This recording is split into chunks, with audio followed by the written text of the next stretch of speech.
आदाब, मैं नीता सिंह हाजिर हूँ हिंदुस्तान की सोशियो कल्चरल और इन्वायरमेंटल इश्यूज पर खास प्रोग्राम लेकर। यह है इंडिया।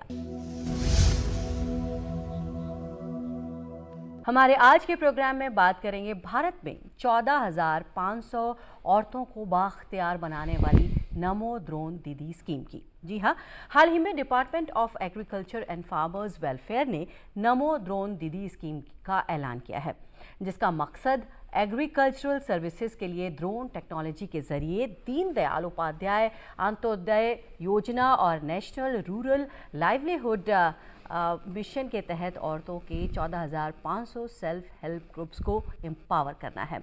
तो क्या है ये स्कीम और स्कीम के तहत औरतों के एम्पावर होने के क्या है आइडियाज़, इस पर बात करने के लिए हमने इनवाइट किया है ड्रोन एसोसिएशन के इंडिया के प्रेसिडेंट स्मिथ शाह को और साथ ही MPID में senior fellow group captain retired RK Narang को। Welcome to the studio. तो आज हम बात करने वाले हैं नमो ड्रोन दीदी स्कीम की। तो सबसे पहले स्मिथ शाह जी, आपसे समझना चाहेंगे ये स्कीम है क्या? देखिए, ये जो स्कीम है ये इंडिया में कृषि के क्षेत्र में स्पेसिफिकली जो किसान ड्रोन है उनको पॉपुलराइज करने के लिए लाई गई है। जब भी कोई नई टेक्नोलॉजी का आगमन होता है और उसका अडॉप्शन हमें देश में बढ़ाना होता है तो पहले बहुत सारे इंसेंटिव्स और बहुत सारे प्रमोशन की ज़रूरत होती है। तो वुमेन एम्पावरमेंट के लिए और इस टेक्नोलॉजी को कृषि क्षेत्र में बढ़ाने के लिए इस स्कीम का डिज़ाइन किया गया है। इस स्कीम के अंदर जैसे कि आपने बताया 14,500 वुमेन सेल्फ हेल्प ग्रुप को एक प्रोग्राम के थ्रू ड्रोन और ड्रोन पे मेंटेनेंस और रिपेयर और ड्रोन चलाने की ट्रेनिंग दी जाएगी। और उन सारे वुमेन सेल्फ हेल्प ग्रुप को ड्रोन के यूज़र नहीं, ड्रोन के एंटरप्रेन्योर बनाने का ये प्रोग्राम है। वो 14,500 वुमेन सेल्फ हेल्प ग्रुप जो है देश भर में अलग अलग जगह पर जाकर ड्रोन से फर्टिलाइज़र और पेस्टिसाइड का छिड़काव करने में मदद करेगी और इससे जो हमारे किसान भाई बहन हैं उनको स्प्रेइंग की सर्विसेज देंगी। जी, आपसे समझना चाहेंगे कैप्टन नारंग कि किस मकसद के साथ इसकी शुरुआत की गई है, क्यों इसकी शुरुआत की गई? देखिए, इसके मैं मकसद पे आने से पहले कुछ स्कीम के कुछ और डिटेल्स देना चाहूँगा। ओवरऑल एम है इस स्कीम का कि 15,000 ड्रोन्स जो हैं विमेन सेल्फ हेल्प ग्रुप को प्रोवाइड किए जाए। लगभग 500 ऑलरेडी प्रोवाइड हुए हैं और 14,500 2024-25 और 25-26 अगले 2 सालों में प्रोवाइड होने का प्रावधान है। इसमें करीब 1,261 करोड़ रुपए इसके लिए ईयरमार्क किए गए हैं और प्रिडोमिनेंटली ये जो स्कीम है ये हमारे ग्रामीण इलाकों की महिलाओं के लिए सुरक्षित है। और इसका जो स्कीम को प्रमोट किया जाएगा वो Deendayal Antyodaya scheme, national rural livelihood mission के अंतर्गत होगा as a drone service providers. अब इसका एम क्या है, आपने पूछा था। इसका एक एम है कि इसमें नैनो फर्टिलाइजर्स को यूज़ करने के लिए इनकरेज किया जाएगा और दूसरा इसका एम है कि जो लिक्विड पेस्टिसाइड्स हैं और फर्टिलाइजर्स हैं उसका ऑप्टिमम यूज़ किया जाएगा। अभी तक क्या होता है, अधिक पेस्टिसाइड्स यूज़ करते थे और वो हमारी हेल्थ को ख़राब करते थे, उसको कम करने के लिए इसको किया गया है। अब इसके बाद अगर हम देखें तो इसकी एलिजिबिलिटी क्या है। अब देखिए, इसमें विमेन जो है 18 से 40 वर्ष की विमेन जो हैं वो एलिजिबल हैं। उन्हें 10वीं कक्षा पास की होनी चाहिए, उनके पास अपना ID होना चाहिए और वो मेंबर होने चाहिए सेल्फ हेल्प ग्रुप के। और इन महिलाओं को ट्रेनिंग देने का प्रावधान है। अब इसमें क्या ट्रेनिंग दी जाएगी, लगभग 15 दिनों की ट्रेनिंग दी जाएगी। 5 दिन की ट्रेनिंग होगी बेसिक ड्रोन ट्रेनिंग और 10 दिन की ट्रेनिंग होगी जो ड्रोन एग्रीकल्चर की वेरियस एप्लीकेशंस हैं, जैसे स्प्रे हो गया और इंसेक्टिसाइड्स जो है उसमें क्या क्या इस्तेमाल होगा, किस तरीके से किया जाएगा, उसकी नुआंसेस 10 दिन की ट्रेनिंग में प्रोवाइड की जाएगी। और अच्छी बात यह है इस स्कीम की ट्रेनिंग के पैसे भी इस स्कीम के अंदर प्रावधान किया गया है। और ये सिर्फ ड्रोन पायलट्स ही ट्रेन नहीं कर रहे हैं, उसमें एक और प्रावधान है ड्रोन असिस्टेंट का। जो अदर मेंबर्स है सेल्फ हेल्प ग्रुप के, हर सेल्फ हेल्प ग्रुप में एक विमेन जो है, एक महिला को ड्रोन पायलट की ट्रेनिंग दी जाएगी और बाकी लोगों को ड्रोन असिस्टेंट ट्रेनिंग दी जाएगी, जो जैसे इलेक्ट्रिकल गुड्स हो गया, फिटिंग हो गया, मैकेनिकल वर्क, जो भी उसकी सहायता के लिए आवश्यकताएं हैं मेंटेनेंस से रिलेटेड आवश्यकताएं हैं, उनको ड्रोन असिस्टेंट के रूप में ट्रेनिंग दी जाएगी। जी बिल्कुल, तो ये बात हुई कि ये स्कीम आखिर क्या है और किस मकसद के साथ इसकी शुरुआत की गई।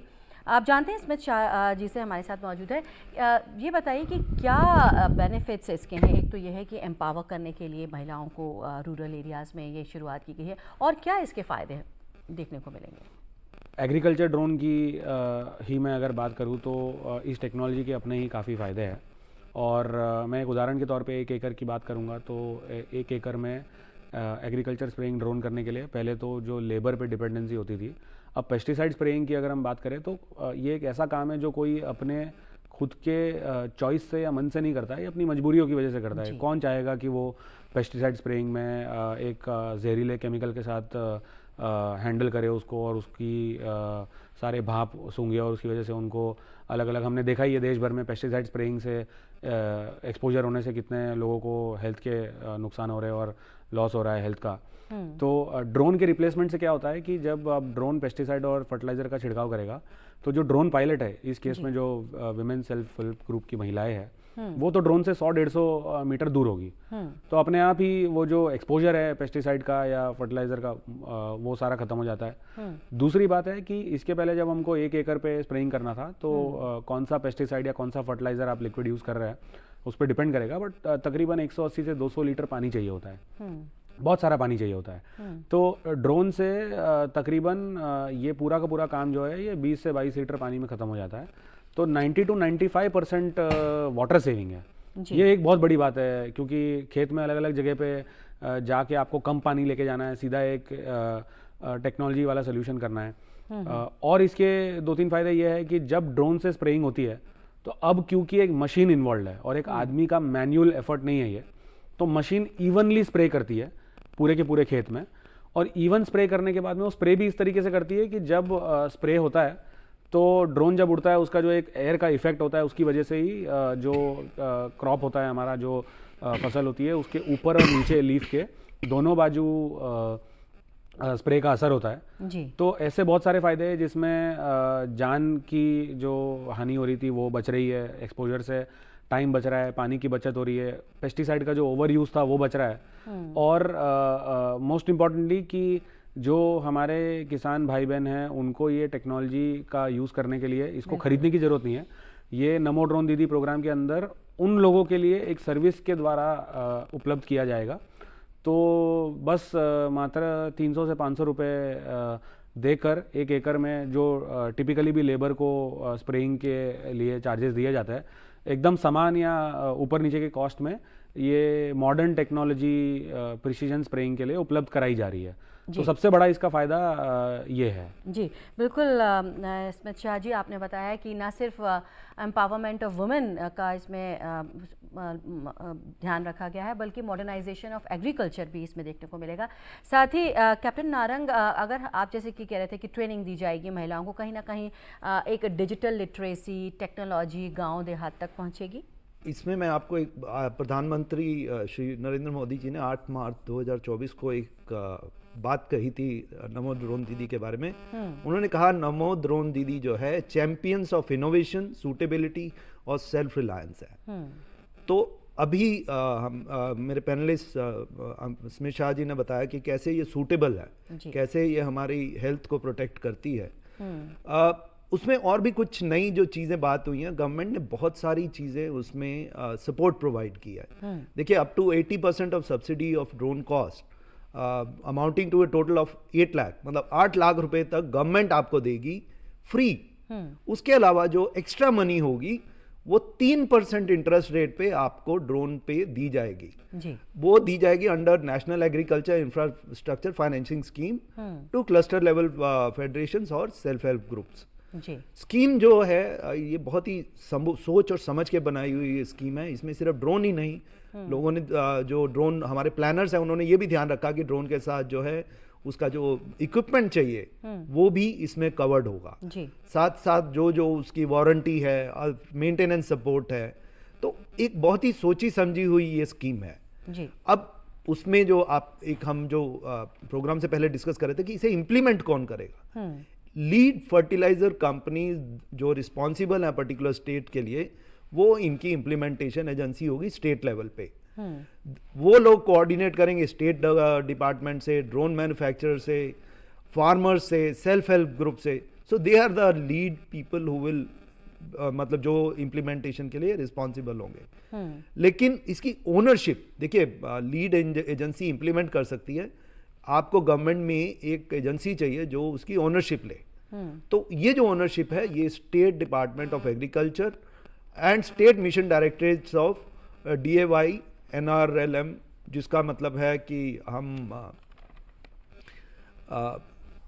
दीनदयाल अंत्योदय योजना, नेशनल रूरल लाइवलीहुड मिशन के जो स्टेट डायरेक्टर्स हैं वो लोग जो हैं इसमें रिस्पॉन्सिबल होंगे, ओनरशिप उनके हाथ में रहेगी। और इसमें एक चीज और भी कुछ चीजें हैं, इसकी मॉनिटरिंग के लिए बहुत अच्छा प्रोग्राम बनाया गया है, जिसमें IT based management service system बनाया जाएगा, ड्रोन पोर्टल बनाए जाएंगे जिसमें एंड टू एंड सॉफ्टवेयर होगा, और उसकी service delivery, fund flow, disbursement of funds and tracking of operation, ताकि ईच ड्रोन ठीक तरीके से इस्तेमाल हो, उसका मिसयूज ना हो, और जो जिस पर्पस के लिए बना है वो अचीव कर पाए। अब मैं इसमें जो नेक्स्ट पॉइंट लाना चाहूंगा, जो हमारे प्रधानमंत्री ने कहा है, इनोवेशन और self reliance. Prince Shah ji, आपसे जानना चाहेंगे, बहुत टेक्निकल चीज़ें सारी हमें कैप्टन नारंग ने समझाई कि आखिर इस स्कीम को कैसे इम्प्लीमेंट किया जाएगा, कौन सी इसकी गवर्निंग बॉडीज़ हैं, एजेंसीज़ हैं। आपसे जैसे कि हम समझने की कोशिश कर रहे हैं कि क्या सिग्निफिकेंस है, आपने बताया कि किस तरह से महिलाओं को इसमें सेल्फ रिलायंट बनाने की कोशिश की जा रही है, एम्पावर करने की कोशिश की जा रही है, एग्रीकल्चर का मॉडर्नाइजेशन किया जा रहा है, लेकिन क्या इससे जो फार्मर्स हैं जैसे रेंट पे लेंगे, वो क्या कॉस्ट ऑफ फार्मिंग पे भी कोई असर पड़ेगा? इसमें सबसे बड़ा जो फ़ायदा होगा वो ये होगा कि 1 एकड़ में मैन्युअली स्प्रे करने का जो कॉस्ट है, उसी कॉस्ट पे ड्रोन की स्प्रेइंग और उसके सारे फीचर और टेक्नोलॉजी के साथ साथ ये उपलब्ध कराई जाएगी जी। दूसरा सबसे इम्पॉर्टेंट चीज़ जो इसमें होगा वो ये होगा कि भले ये नमो ड्रोन दीदी scheme women self help group के लिए है और वुमेन सेल्फ हेल्प ग्रुप इसमें एक लीड रोल ले रही है, बट इसमें जो सेल्फ हेल्प ग्रुप का एक और मेंबर है जिसको ऑपरेशंस, मेंटेनेंस और बाकी सारी चीज़ों पे ट्रेनिंग दी जा रही है जी। इसकी वजह से धीरे धीरे करके एक और बहुत बड़ा फ़ायदा होने वाला है। हम सब देख रहे हैं कि जैसे जैसे देश आगे बढ़ रहा है वैसे वैसे रूरल यूथ जो है, चाहे वो लड़का हो लड़की हो जो भी हो, वो एस्पिरेशन के साथ साथ पढ़ना लिखना चाहता है और वो शहरों की तरफ जाना चाहता है और वो modern high tech high paying jobs करना चाहता है। तो पहली बार बहुत समय बाद ड्रोन एक ऐसी टेक्नोलॉजी है जिसको चलाने के लिए सिर्फ 10th पास होने की जरूरत है जी। और नमो ड्रोन दीदी प्रोग्राम और इससे निकलने वाले बेनिफिट्स की वजह से ऐसा होगा कि जो यूथ पहले एग्रीकल्चर से दूर भाग के शहरों की तरफ जाना चाह रहा था, वो अपने गांव में रहकर एक मॉडर्न, इज्जतदार, high paying, technology oriented job में रहेगा और वो ये सारा काम अपने गांव में और गांव के आजू बाजू के एरिया में रहकर ही कर पाएगा। तो ये भी एक बहुत बड़ा इंपॉर्टेंट चीज़ होने वाली है जिसकी वजह से यूथ को एग्रीकल्चर में और मॉडर्नाइजेशन में रिटेन करने के लिए ड्रोन टेक्नोलॉजी एक बहुत बड़ा रोल प्ले करने वाला है। बिल्कुल, आपने कई सारे एडवांटेजेस बताए कि क्या फ़ायदे इससे होने वाले हैं नमो ड्रोन दीदी स्कीम की, जिसकी हम बात कर रहे हैं। Modernisation of agriculture, empowerment of women, साथ में जो यूथ है जो गांव में रहने वाला वो भी एजुकेट होगा और वापस अपने गांव की तरफ लौटेगा और इंटरेस्ट लेगा एग्रीकल्चर में। आप बता रहे थे कैप्टन नारंग, आपसे समझने की कोशिश करेंगे, आप बता रहे थे किस तरह से सेल्फ रिलायंट इंडिया बनाने में ये हेल्प करेगा। देखिए, हमारा जो अभी हमारा शुरुआत हुई है, भारत ने इंपोर्ट ऑफ ड्रोन बैन कर दिया था और लेकिन ड्रोन कंपोनेंट इंपोर्ट सिंप्लीफाइड कर दिया था, तो उससे ड्रोन मैन्युफैक्चरिंग को बढ़ावा मिला है।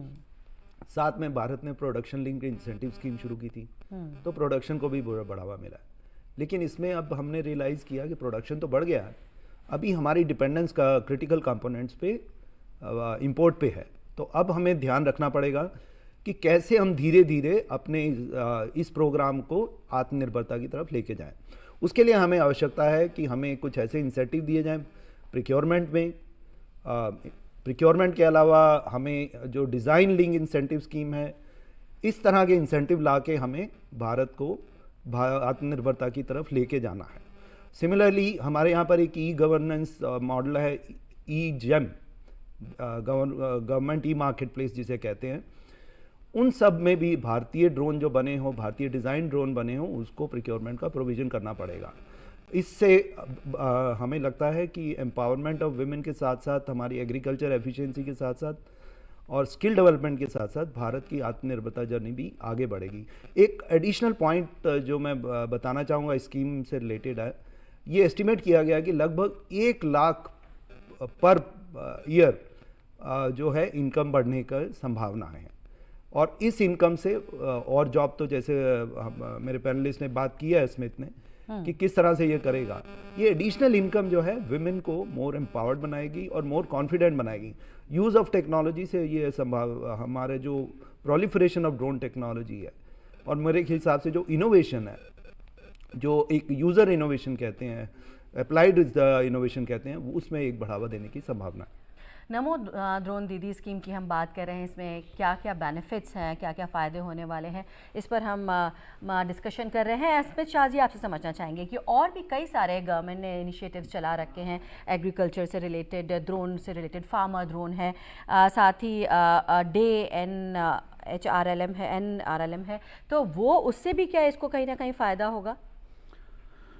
देखिए, ये जो नमो ड्रोन दीदी प्रोग्राम है, इसमें गवर्नमेंट ने सारी एग्जिस्टिंग स्कीम्स और जो अलग अलग मिनिस्ट्रीज़ है जो किसान के लिए या रूरल डेवलपमेंट के लिए काम करती है, उन सबको साथ में जोड़ा हुआ है।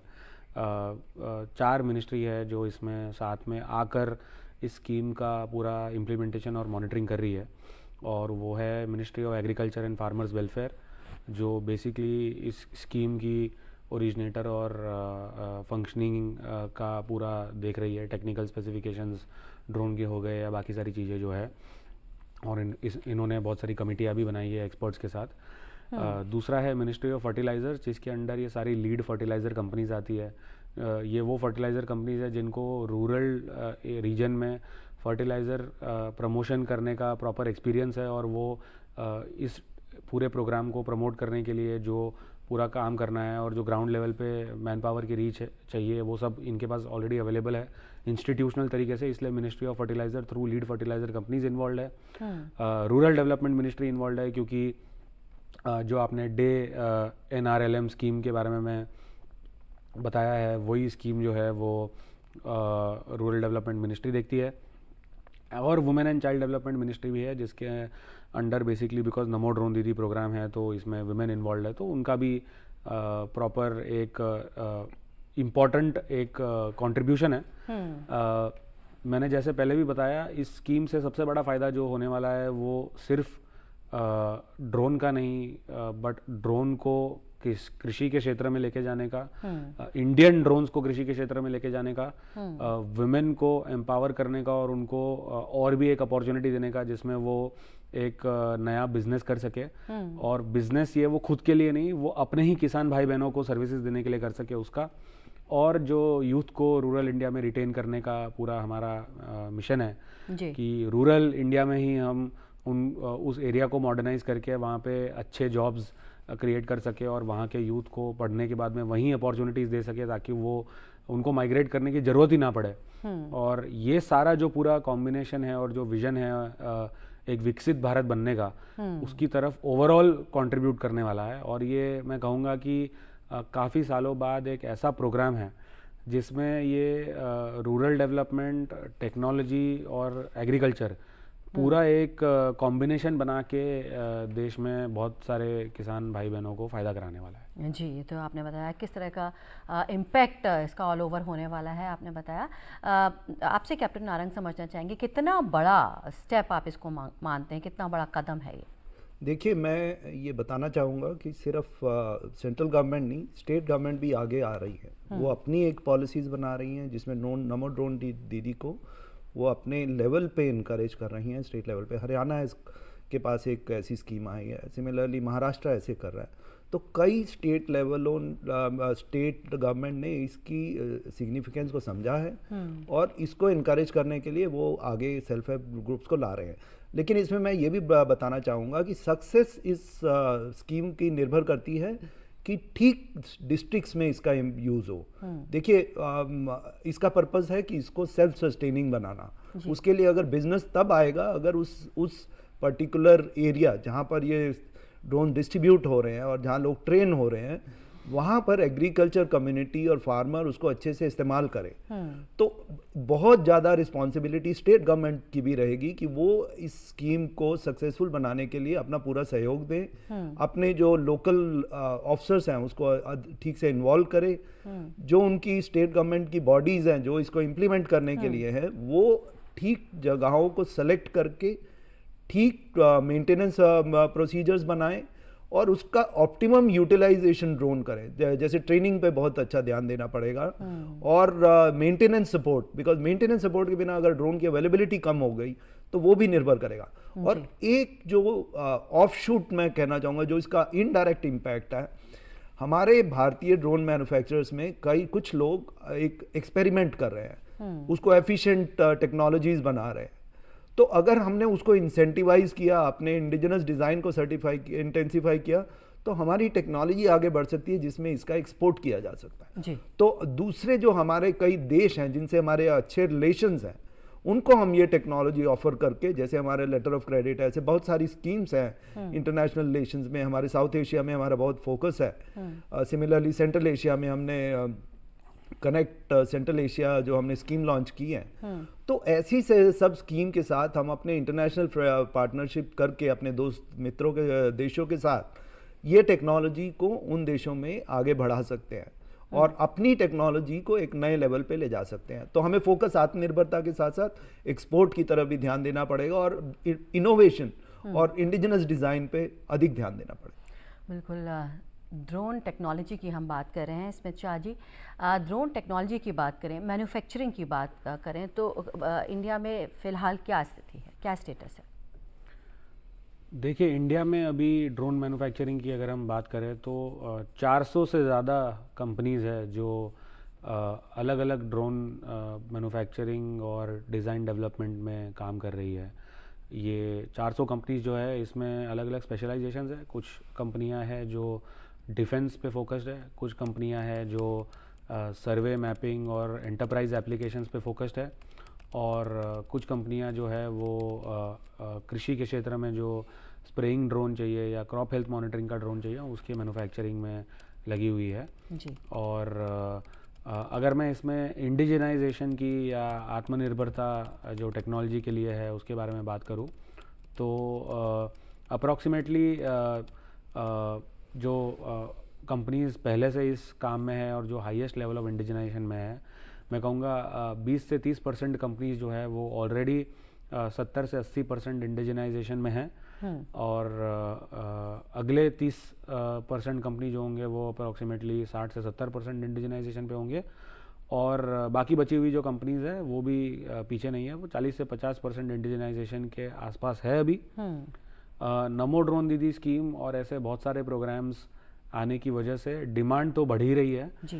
पर इन प्रोग्राम्स में जब इंडियन ड्रोन और इंडिजिनाइजेशन के कुछ आस्क्स भी जब जुड़ने लगेंगे तो अपने आप जो लोग इंडिया में टेक्नोलॉजी बनाने की मेहनत कर रहे हैं और जो बना रहे हैं पर अभी फॉरेन पे डिपेंडेंट है, उनको इंसेंटिव मिलेगा कि वो इसका ज़्यादा से ज़्यादा प्रोडक्शन इंडिया में कर सके, और जिसकी वजह से ऑफ कोर्स आत्मनिर्भरता का जो फ़ायदा होता है वो तो होता ही है। पर जब इसमें लगने वाले कंपोनेंट्स भी इंडिया में बनने लगता है तो आगे जाके जब ये ड्रोन यूज़ होंगे और इसमें जब मेंटेनेंस और रिपेयर और सपोर्ट की ज़रूरत पड़ेगी तो बिकॉज सारे पार्ट्स इंडिया में अवेलेबल होंगे तो उनको जल्दी उपलब्ध कराया जा सकता है, और जो टर्न अराउंड टाइम है ड्रोन का, मान लीजिए कि अगर कोई मेंटेनेंस एक्टिविटी है या कुछ और है तो कंपोनेंट्स इंडिया में होने की वजह से वो टर्न अराउंड टाइम बहुत ही कम हो सकता है और उसका कॉस्ट भी कम हो सकता है क्योंकि वो पार्ट्स इंडिया में बने होंगे। जी बिल्कुल। कैप्टन नारंग, आपसे समझना चाहेंगे कि हमने बात की किस तरह के बेनिफिट, सिग्निफिकेंस और नमो ड्रोन दीदी स्कीम के बारे में। अब ये बताइए कि किस तरह के चैलेंजेस हैं, हमने मैन्युफैक्चरिंग ड्रोन के मैन्युफैक्चरिंग की बात की, किस तरह के चैलेंजेस आपको दिखाई देते हैं? देखिए, मेन चैलेंज है जब ये स्कीम शुरू हुई थी भारत में, जब ड्रोन आए 2021 में भारत ने लिबरलाइजेशन शुरू किया और हमने ड्रोन रूल 2021 पब्लिश किए। उसके बाद बहुत सारे भारत ने रिफॉर्म्स किए हैं और उसका फ़ायदा हुआ भी है।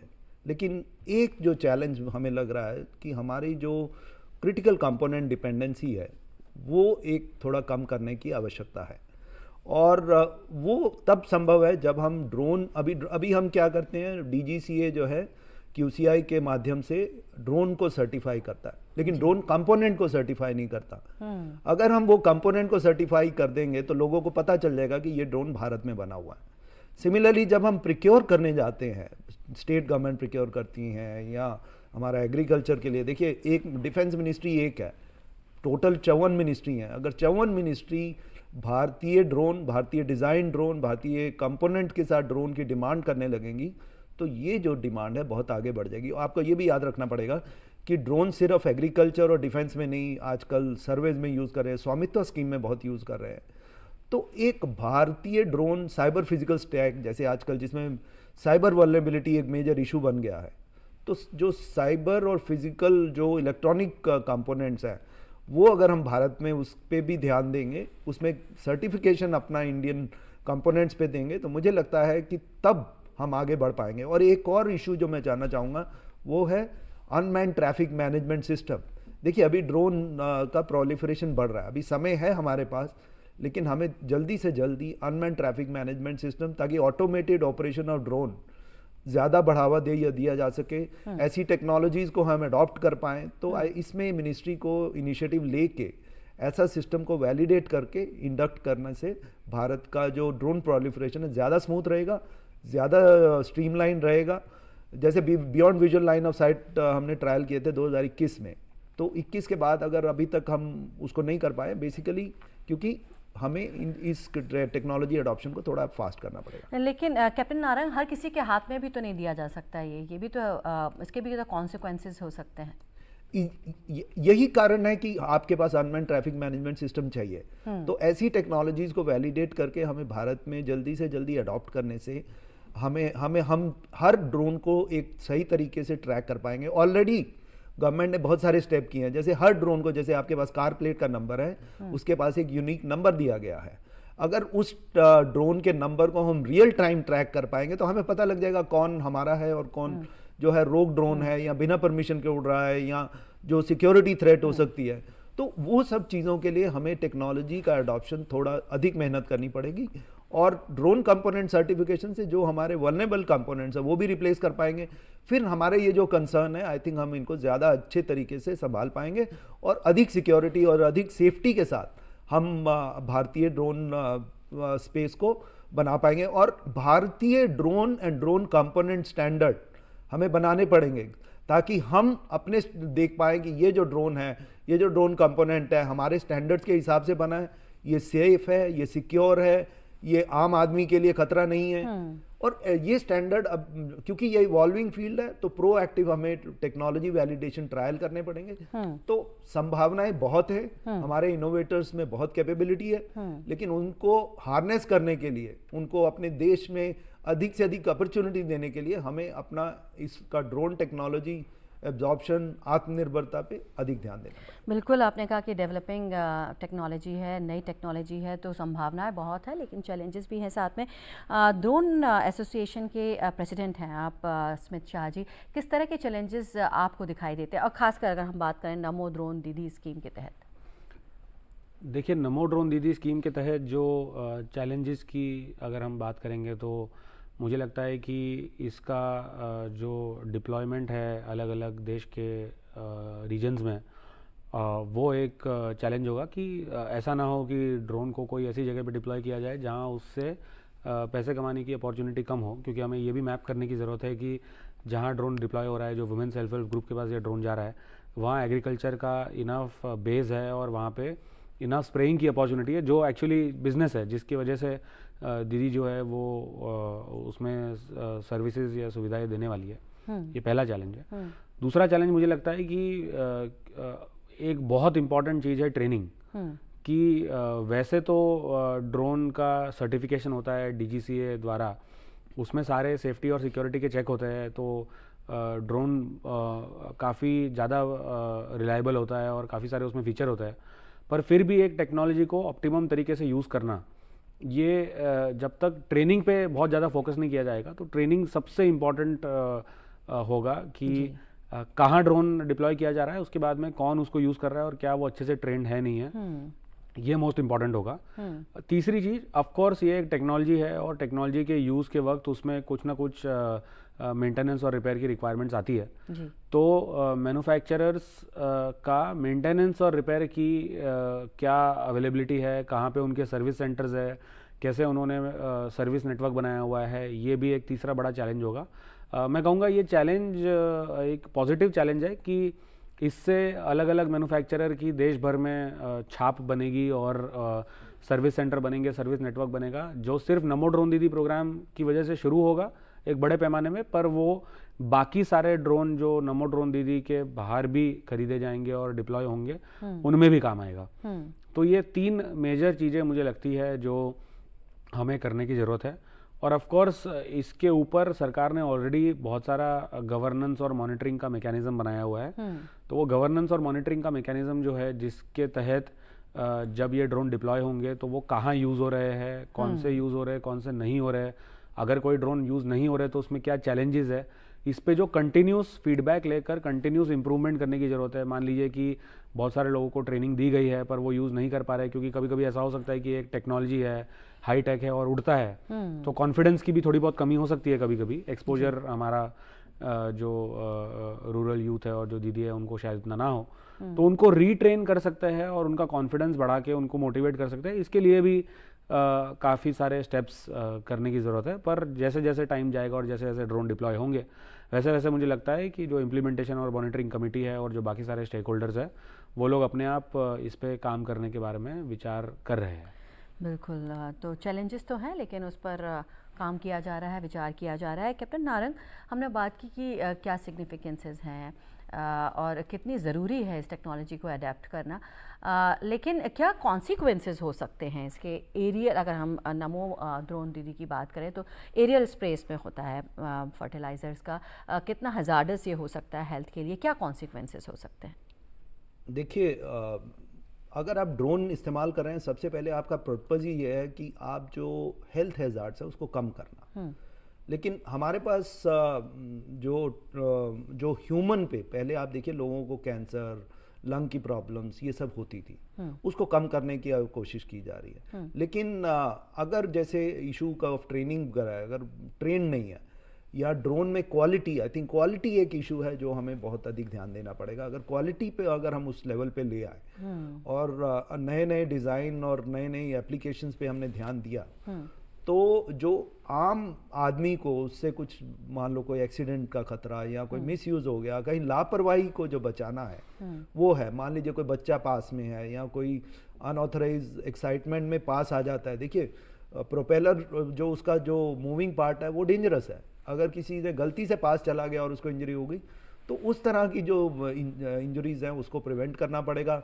हमारी एसओपीज बनानी पड़ेगी, उसमें एक सेफ्टी मैकेनिज्म्स ऑलरेडी बने हैं लेकिन उनको इम्प्लीमेंटेशन को देखना पड़ेगा, क्योंकि जब ये फील्ड लेवल पे बढ़ जाएगा तो उससे किसी लोगों को नुकसान हो या ये ड्रोन किसी पे गिर जाए, उस पर इंजरी हो, उसमें क्वालिटी एश्योरेंस पे एक ध्यान दिया जाए, मेंटेनेंस पे ध्यान दिया जाए। देखिए, आप जब जितना एविएशन बढ़ता है उसमें सेफ्टी का इशू बढ़ जाता है, तो सेफ्टी के लिए जितना जो ऑपरेटर्स हैं उनमें एक सेंसिटाइज करना, उनके ऊपर एक मैकेनिज्म रखना कि भाई जो उन पे ध्यान रख सके कि कौन उसका वायलेशन तो नहीं कर रहा, इस तरह के सिस्टम जो है हमें बनाने पड़ेंगे। ऑलरेडी कुछ है लेकिन उसका इम्प्लीमेंटेशन जो है हमने देखा कई बार गैप होते हैं, उस गैप्स को हमें फिल करना पड़ेगा और फील्ड लेवल पे उसका इम्प्लीमेंटेशन इंश्योर करना पड़ेगा। और मुझे लगता है एक जो लास्ट पॉइंट हमारी जो drone industry as a whole हमें देखना पड़ेगा कि हमने बहुत सारे टेक्नोलॉजी डेवलपमेंट इनिशिएटिव्स ड्रोन में लॉन्च किए हैं डिफेंस में, हमें सिविल में भी वैसे टेक्नोलॉजी डेवलपमेंट इनिशिएटिव लाने पड़ेंगे। देखिए, चाइना और अमेरिका में सिविल मिलिट्री फ्यूजन पे बहुत ध्यान दिया जाता है, तो मुझे लगता है भारत में मिलिट्री सिविल टेक्नोलॉजी फ्यूजन, जिसे MCTF मैं कहता हूँ, उसकी एक आवश्यकता है ताकि टेक्नोलॉजीज़ में हम विश्व में सबसे अग्रणी बन पाएँ। और अगर हम अग्रणी बन गए तो सिर्फ हम सर्विस सेक्टर नहीं, हम डिज़ाइन, इनोवेशन और सेल्फ रिलायंस जो प्रधानमंत्री का नारा है और जो उनकी एक्सपेक्टेशन है, हम उसमें भी आगे बढ़ पाएंगे। और देखिए, जब आप मैन्युफैक्चरर और डिज़ाइनर बनते हैं तो आपका प्रॉफिट लगभग 10 गुना बढ़ जाता है। तो हमें एक हाई वैल्यू, हाई टेक्नोलॉजी अपनी एक इंडस्ट्री बनानी है, जिसमें हमारा सिर्फ जॉब ही नहीं मिले, एक जीडीपी को भी एक अच्छा इंसेंटिव मिले, इनपुट मिले। तो मुझे लगता है कि हमें इन सब चीज़ों पे ध्यान दे के मिलिट्री सिविल टेक्नोलॉजी फ्यूजन पे देना है, सेफ्टी पे ध्यान देना है, क्वालिटी एश्योरेंस पे देना है। और हमें ये भी देखना पड़ेगा, अगर कल में हम विदेश में अपने ड्रोन्स या एग्रीकल्चर ड्रोन को लेके जाते हैं, तो हमारी जो सप्लाई चेन्स है, हमारी जो क्वालिटी है, हमारा जो रिस्पॉन्स है कस्टमर नीड्स के हिसाब से, वो एक वर्ल्ड क्लास हो। तो हमारे ड्रोन में एंटरप्रेन्योर्स को इस चीज़ का ध्यान रखना पड़ेगा कि अब जो भारत ने एक विजन दिया है, जो हमारे प्रधानमंत्री या हमारे जो प्लानर्स हैं उन्होंने विजन दिया है, उसको एक अच्छे तरीके से हम अपना फर्ज निभाएं और भारत को एक विश्व स्तर पर एक ड्रोन मैन्युफैक्चरर और ड्रोन सर्विस प्रोवाइडर बनाएं। इसमें एरियल स्प्रेइंग पे अगर आपने पूछा था तो मैं कुछ कहना चाहूँगा। बिल्कुल। तो आपने एरियल स्प्रेइंग पे जो पूछा था कि क्या इस पे कोई हज़ार्ड है इसकी वजह से या कोई दिक्कत है, तो स्प्रेइंग के पर्पस में मैं एक चीज़ थोड़ा क्लैरिफाई करने की कोशिश करूँगा कि जब हम एरियल स्प्रेइंग की बात करते हैं और ड्रोन की बात करते हैं, टिपिकली हमने देखा है कि ये जो ड्रोन है वो काफ़ी ऊपर उड़ता है, पर एग्रीकल्चर स्प्रेइंग में ऐसा नहीं होता है। एग्रीकल्चर स्प्रेइंग में 2-3 चीज़ें हैं जिसकी वजह से स्प्रेइंग का जो पोटेंशियल हज़ार्ड हो सकता है वो मिटिगेट होता है। जैसे कि पहली बात तो जब ये ड्रोन उड़ता है, ये क्रॉप से, फसल से सिर्फ 5 या 10 फीट ऊपर उड़ता है। 10 फीट भी काफ़ी मैंने ज़्यादा कह दिया, पर 5 से 10 फीट के बीच में उड़ता है ये फसल की टॉप के ऊपर से। और दूसरा, जब स्प्रेइंग होती है तो काफ़ी लोकलाइज स्प्रेइंग होती है। तो जब स्प्रे ऑन किया जाता है तो वो स्प्रेयर हवा की वजह से जनरली आजू बाजू के खेत में कहीं नहीं चला जाएगा, क्योंकि पहली बात तो स्प्रेयर ऑन होता है वो ड्रोन के जो पंखे है या जो प्रोपेलर है उसके नीचे होता है जी। तो उस प्रोपेलर की वजह से क्या होता है कि एक डाउनवर्ड थ्रस्ट पैदा होता है और वो जो स्प्रे है वो सिर्फ गिरता नहीं है बट वो नीचे फोर्स किया जाता है जी। तो पहली बात तो क्योंकि ड्रोन फसल से सिर्फ 5 या 10 फीट की हाइट पे है, तो ऐसा नहीं हो सकता है कि स्प्रे कहीं और किसी के खेत में चला जाए। और दूसरा, प्रोपेलर का जो डाउनवर्ड थ्रस्ट है उसकी वजह से भी जो पेस्टिसाइड है या फर्टिलाइजर है, लिक्विड फर्टिलाइजर, वो नीचे की तरफ जाता है और क्रॉप के लीफ के दोनों ऊपर और नीचे दोनों बाजू पे लगता है और जल्दी से अब्जॉर्ब हो जाता है। तो टिपिकली जब हम पहले के ज़माने में एरियल स्प्रेइंग से डर कर प्लेन वगैरह से स्प्रेइंग नहीं करते थे, उसमें सबसे बड़ा कारण ये होता था कि जब प्लेन उड़ता था तो काफ़ी हाइट पे उड़ता था और इंडिया में जो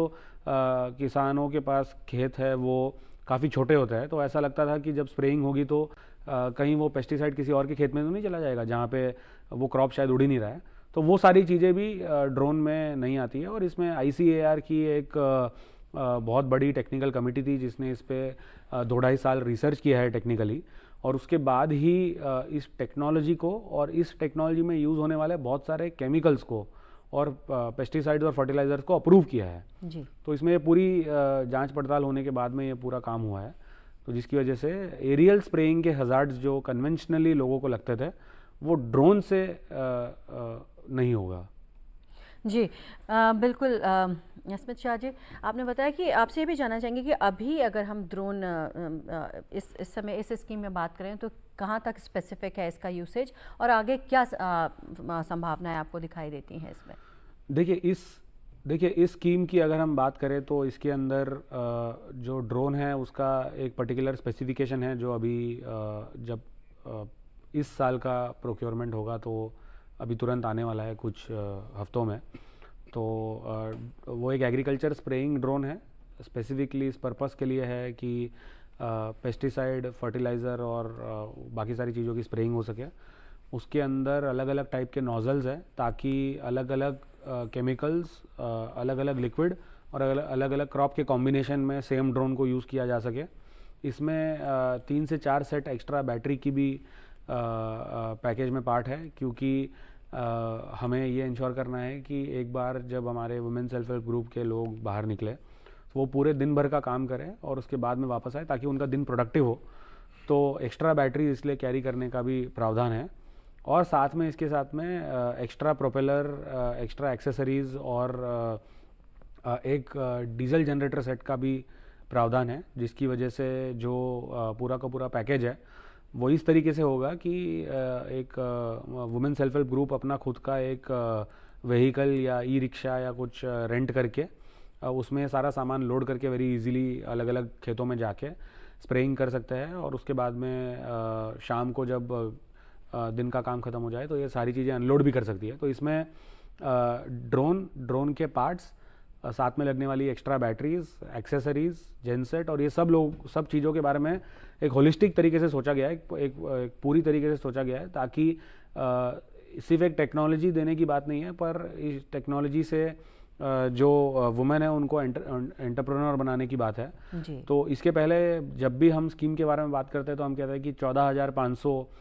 ड्रोन देने वाले हैं और 14,500 विमेन सेल्फ हेल्प ग्रुप की जो महिलाएं हैं उनको फ़ायदा होने वाला है। पर मैं इसको एक स्टेप और आगे लेके जाके कहना चाहूँगा कि एक्चुअली 14,500 लोगों को फ़ायदा नहीं है। 14,500 लोग तो बिजनेस वुमेन बनने वाले हैं या एंटरप्रेन्योर बनने वाले हैं, जो आगे जाके अपने खुद के ड्रोन से कई हज़ार किसानों को फ़ायदा कराने वाला है। तो 14,500 लोगों को तो तैयार किया जा रहा है देश के लाखों करोड़ों किसान को सर्विस देने के लिए। तो ये 14,500 लोग नहीं, ये देश के हर कोने के किसान के फायदे के लिए स्कीम है। 14,500 लोग तो माध्यम है इस बेनिफिट को देश के कोने कोने में पहुंचाने का। बिल्कुल बिल्कुल।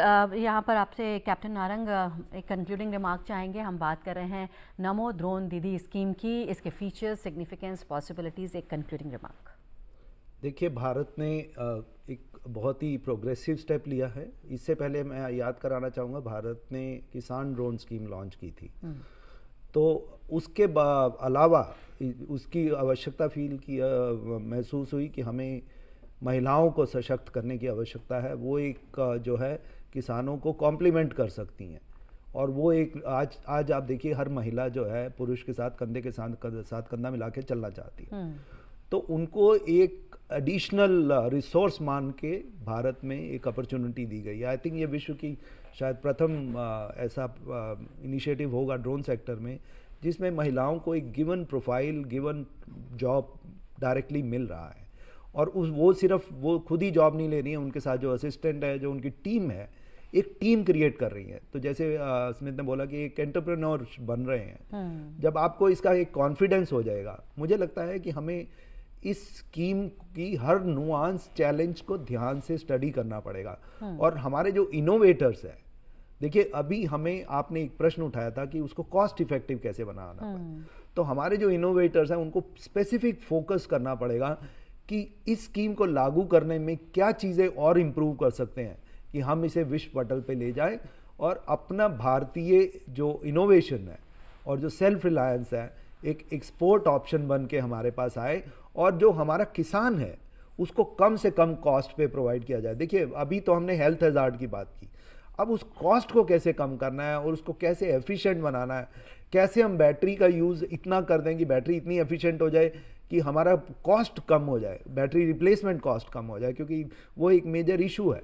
ऐसे जो भी छोटी छोटी जो पॉइंट्स हैं जो इसको वर्ल्ड लेवल पे ले जाए, तो एक बहुत बड़ी अपॉर्चुनिटी है, उसको हमें एक बहुत बड़ी अपॉर्चुनिटी है, जैसे कि कैप्टन नारंग कह रहे हैं। आपसे एक concluding remark Smith Shah ji.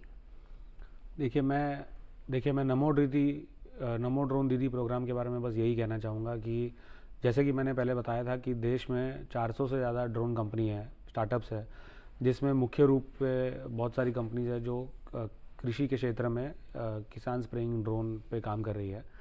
वो सारी कंपनियां अगर साथ में मिल जाए और देश भर में अपने खुद के मार्केटिंग के लिए भी अगर डेमो करना चाहे तो भी वो मिल के एक साथ देश के 14,500 लोकेशन पे स्प्रेइंग शायद नहीं कर पाएंगे, क्योंकि इंडस्ट्री अभी छोटी है और अभी एक पहली पहल है। तो मैं इस बारे में ये कहना चाहूँगा कि हमारे माननीय प्रधानमंत्री जी श्री नरेंद्र मोदी जी ने जो ये एक यूनिक प्रोग्राम के बारे में हमें विजन दिया है कि मैन्युफैक्चरर अपना ड्रोन इससे बेचेंगे, पॉपुलराइज करेंगे। जो ड्रोन जाएगा वो भी विमेन एम्पावरमेंट और देश के ड्रोन सेक्टर में वुमेन को लाने के लिए और कृषि क्षेत्र में वुमेन का पार्टिसिपेशन बढ़ाने के लिए होगा। और इससे ड्रोन टेक्नोलॉजी जिसके ऑलरेडी इतने सारे फ़ायदे हैं उसका पॉपुलराइजेशन होगा। ये पूरा कॉम्बिनेशन जो है एक बहुत अच्छा कॉम्बिनेशन है। और मैं एक चीज़ ज़रूर कह सकता हूँ कि इस स्कीम के 2 साल के सक्सेस के बाद में देश के सक्सेस को देख के बहुत सारे बाकी इंटरनेशनल नेशंस भी हैं जो इससे इंस्पिरेशन ज़रूर लेंगे और अपने अपने देश में ड्रोन टेक्नोलॉजी को इंसेंटिवाइज करने के लिए ऐसे मॉडल का उपयोग करेंगे। ज़रूर ये एक इम्पॉर्टेंट इनिशिएटिव होगा। जी, बहुत ही इम्पोर्टेंट इनिशिएटिव है। जैसे गेस्ट हमारे कह रहे हैं, आपने वक्त निकाला कैप्टन नारंग स्मिथ शाह जी, इतनी अहम जानकारी हमें दी, उसके लिए आपका बहुत बहुत शुक्रिया। तो आज हम बात कर रहे थे नमो ड्रोन दीदी स्कीम की, जो कि वुमेन एम्पावरमेंट की एक कोशिश है गवर्नमेंट की, लेकिन इसका इम्पैक्ट और भी जगहों पर देखने को मिलेगा। ना सिर्फ देश के सभी किसानों पर इसका इम्पैक्ट पड़ेगा, बल्कि देश की इकॉनमी पर भी इसका इम्पैक्ट दिखाई देगा। एक होलसम कोशिश है ये एक। इसी के साथ हमारी आज की इस खास पेशकश में फ़िलहाल इतना ही। आपको हमारा आज का प्रोग्राम कैसा लगा, इस पर आप भी अपनी राय दे सकते हैं। इसके लिए हमारा ईमेल आईडी है DidiUrduSpecials@gmail.com। इसी के साथ हमारी पूरी टीम को दीजिए इजाज़त।